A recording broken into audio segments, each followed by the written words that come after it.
Hi everyone, welcome back to the channel. NBA expert here with a fresh update. Today we're breaking down Sabrina Ionescu and the New York Liberty's recent win over Caitlin Clark and the Indiana Fever in Indianapolis.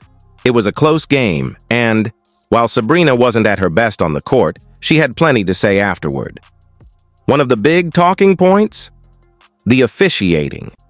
Several calls seemed to go the Liberty's way, which may have shifted the game in their favor. A key moment came late, when Sabrina drew a foul on Lexie Hull. But on the replay, Lexie's arms looked straight up. Some felt it should have been an offensive foul instead. That call had a big impact on the final result. After the game, Sabrina spoke openly about her team's effort and how they pulled through to get the win. Team, they want to win a championship, so do we. So hopefully they'll all be okay. Sabrina, I want to come to you. This game, as Sandy said, very muddy at times, and there was a lot of anticipation, of course, for this matchup. How do you like how the team was able to respond, and what stood out to you on how you're able to get this win?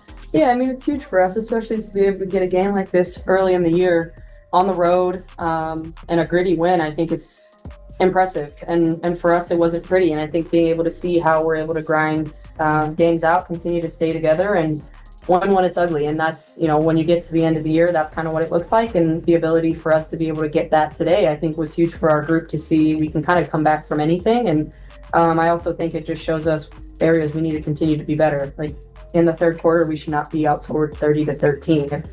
If we're not, then this game is a completely different game. And so I think it's great for us to be able to get challenged like that from a great team, to be able to continue to find ways to improve. And JJ, similar question. I mean, a lot of times we were talking about the New York Liberty, about how you create matchup challenges, and it seemed like at times Indiana was successful in having you in particular out defending the perimeter. And how do you see that playing out moving forward? I mean, I think for the most part, we do a really good job of switching on to guards as post players. I think we have to do just like a better job of building a wall behind the ball. And I think they kind of exploited that tonight. And so we'll get better moving forward. But ultimately, a win is a win.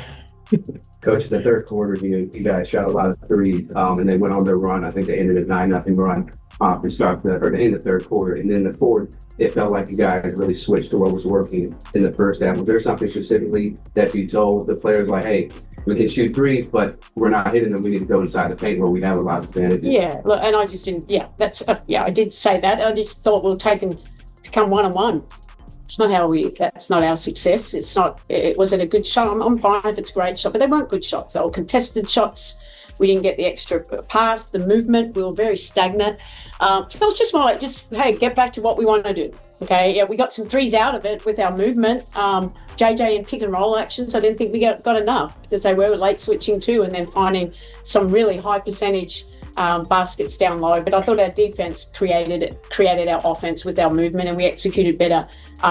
Yeah, I love threes as much as the other team, but I don't like threes if it's just one pass and we're missing, and we've got to feel the game. We went away from our identity, but we came back to it, and that's because these players are great and they understand how we should be playing. Sabrina, we've talked about like Natasha Cloud being such a integral part to this team, and the way that she just seamlessly made this transition. I mean, that steal at the end of the game, or swap, whatever you want to call it, was huge for you guys, obviously. Just can you talk about what you saw on that play in those final seconds, and more about the switching threes?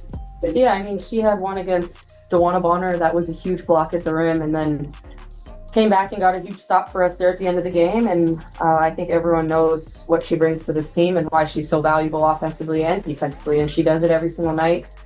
She plays with a lot of heart, and we know what we're going to get from her. And I think that's why everyone was so happy when she was able to come here and be a part of this team, and we trust in her and her ability to continue to get downhill. She had a great offensive game as well, just pushing pace, getting the ball while also guarding the best player on the other team. So I think it speaks volume about her and her commitment to wanting to be great. We'll go to Zoom, starting with Miles. Hi all, congratulations on the win. Sabrina, I wanted to come to you because with about 8.5 minutes to play, you're down 80-68, come out of that timeout, and the first couple of looks go inside to Jonquel Jones. And Sandy talked a little bit about how much you guys were settling for threes at that time. JJ goes on to have 10 or 12 points on that 16-2 run that flips the game around with a couple of threes too.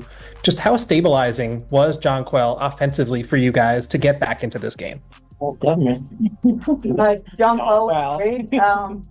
I mean, we know what she's capable of doing, and to be able to kind of be a part of her own run was really fun. Like, I was just looking for her every time I could, believed in her shot and knew she was going to get some great looks, and kind of kept, pouring into her, knowing that we needed her to go out and be aggressive in order for us to get back into that game. And I think that's the beauty of this team. It could be anyone at any time, and JJ stayed ready throughout the entire game, and then when we needed her most, she showed up.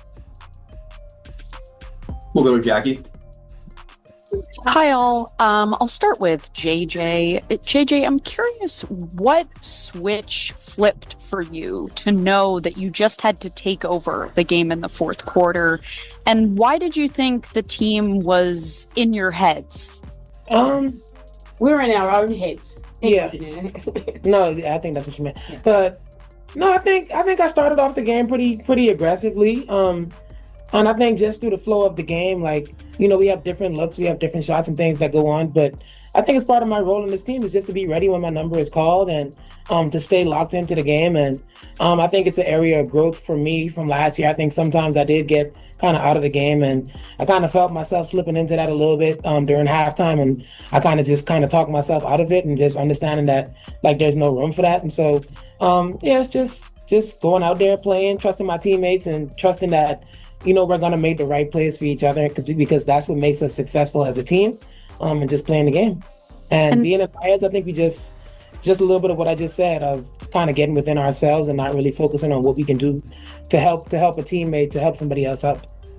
And Sandy, for you, I'm just curious how you all can get Marine getting a little bit more aggressive. I'm just curious, why do you think she struggled and looked a little bit more passive today after we saw her super confident during the preseason?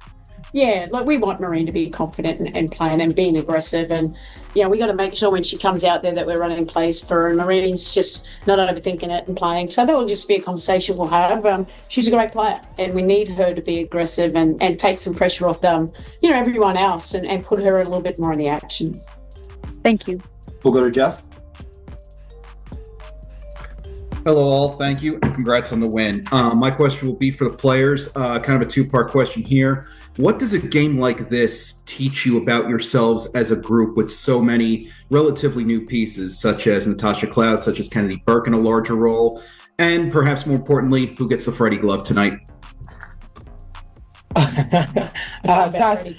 got the Freddie glove for the big stops at the end. I don't know. I think it shows us that we're exactly who we think we are. We know that we're a great team, and we understand that we can create a lot of advantages and do a lot of things defensively, and that when we're locked in, we're just really, really tough to beat. So just kind of coming in with that mindset, understanding that we're going to have to weather the storm, stay the course throughout the entirety of the game, and then we'll be all right.